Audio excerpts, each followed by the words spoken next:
မေတ္တာတော့မှာမေတ္တာပွားဖို့ဘုရားတိုက်တွန်းတဲ့စကားလေးကြည့်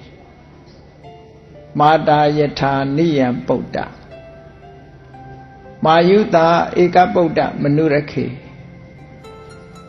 ကလေးတယောက်တည်းထွန်းကားတဲ့မိခင်ဟာအသက်ပေးပြီးတော့တူရီသောရင်သွေးကိုစောင့်ရှောက်တယ်လို့တဲ့ဧဝံပိတဗ္ဗဗုတေတုမာနတံဘာဝယေအပရိမာဏအဲ့ဒီမိခင်ရဲ့မေတ္တာလိုပဲတရားတွေအလုံးပေါ်မှာမေတ္တာစိတ်ဖြစ်အောင်လုပ်ပါအတိုင်းအတာကန့်သတ်မရှိတဲ့မေတ္တာစိတ်ဖြစ်အောင်ဒါကျင့်စဉ်တစ်ခုပြောတာပဲလေနော်ရွေးရုံနေမဟုတ်ဘူးကျင့်စဉ်တစ်ခုပြောတာကျင့်ပုံကျင့်နည်းကိုလည်းပြောတယ်မြတ်စွာဘုရားမေတ္တာတရားနဲ့ပတ်သက်ဒိဋ္ဌံစရဏိသိဏောဝတရားနောယာဝတ္တဝိတမိတော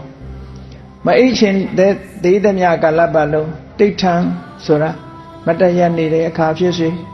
စရံလမ်းလျှောက်နေတဲ့အခါဖြစ်စေနိသိဏထိုင်းနေတဲ့အခါပဲဖြစ်စေတရားနာအဲ့ရထဲမှာလျောင်းဆက်နေတဲ့အခါပဲဖြစ်စေတဲ့ဧတံတတိအဋိဋ္ဌိယမေတ္တာတတိကိုခိုင်ခိုင်မာမာတည်ဆောက်ထားပါမေတ္တာပို့နေပါလို့ပြောအနေကင်းအောင်လို့သွန်ပေးတယ်နေရွှေယုံနေမဟုတ်ဘူးကြည်ဒီမှာရွတ်လို့ပါတာမပါဘူးမေတ္တာတတိကိုတည်ဆောက်ပါတဲ့ဧတံတတိအဋိဋ္ဌိယဗြဟ္မမေတ္တံဝိဟာရမိဒ္ဓမှာဒီသာသနာတော်မှာမေတ္တာပို့နေတာဟာမြတ်သောနေထိုင်ခြင်းလို့ခေါ်ပါတယ်တဲ့ဗြဟ္မဝိဟာရလို့ခေါ်ပါတယ်တော့မေတ္တာမှာမြတ်စွာဘုရားရဲ့တရားတော်တွေကလက်တွေ့ကြဒေးလီလိုက်မှာကိုယ့်ရဲ့နေ့စဉ်ဘဝလက်တွေ့အသုံးချနိုင်ရလောကလူတွေကနေ့စဉ်အစာစားပြီးတော့ခန္ဓာကိုယ်မှာအားဖြစ်နေကြအသက်ရှည်နေကြဘုရားတရားတော်တွေလည်းနေ့စဉ်အသုံးချပြီးလိုက်နာကျင့်သုံးနေမယ်ဆိုလို့ရှိရင်စွမ်းတတ္တိတွေရနေမှာပဲမရတာဘာဖြစ်လို့မလုပ်လို့မရတာမလုပ်လို့မရတာစနစ်တကျလုပ်ရင်အောင်မြင်စနစ်တကျလုပ်ဖို့တော့လိုအပ်တာပေါ့ဖယ်ကိစ္စပဲကြည့်လေနောက်ဆုံးမေတ္တာတရားရင်၌ဖြစ်ပွားတဲ့အခါကျတော့ဘာဖြစ်ဒိဋ္ဌိစအနုပက္ခမသီလဝါဒတနေနတမ္ပန္နောကာမေတုဝိနေယခေတံနာဟိသာတုခဘတေယပုဏ္ဏရေတိ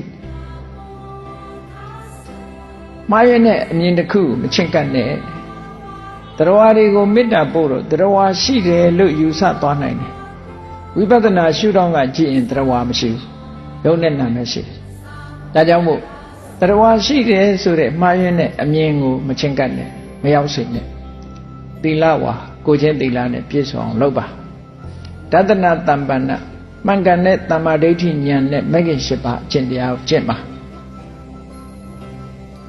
ကျင့်လိုက်တဲ့အခါနောက်ဆုံးသောတပန်အဆင့်ထိအောင်ဖြစ်သွားပြီဒသနာတမ္ပန္နမြင်မှန်သွားပြီကာမေတုဝိနည်းခေတံအမြင်မှန်သွားတဲ့အခါကာမရာဂတွေရောနေသွားပြီးတော့ရာဂဒေါသတွေနေပါသွားပြီးနောက်ဆုံးမှာကာမဂုဏ်အာယုန်တွေပေါ်မှာတက်မဲ့တဲ့ကိလေသာဆိုတာအဲ့ဓာတွေကိုဖယ်ရှားလိုက်နိုင်ပြီဆိုရင်ဟောအနာဂံဖြစ်သွားပြီလို့ပြောတယ်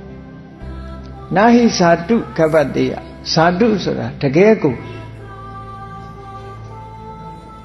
နခဘတေယပုဏ္ဏရေတိ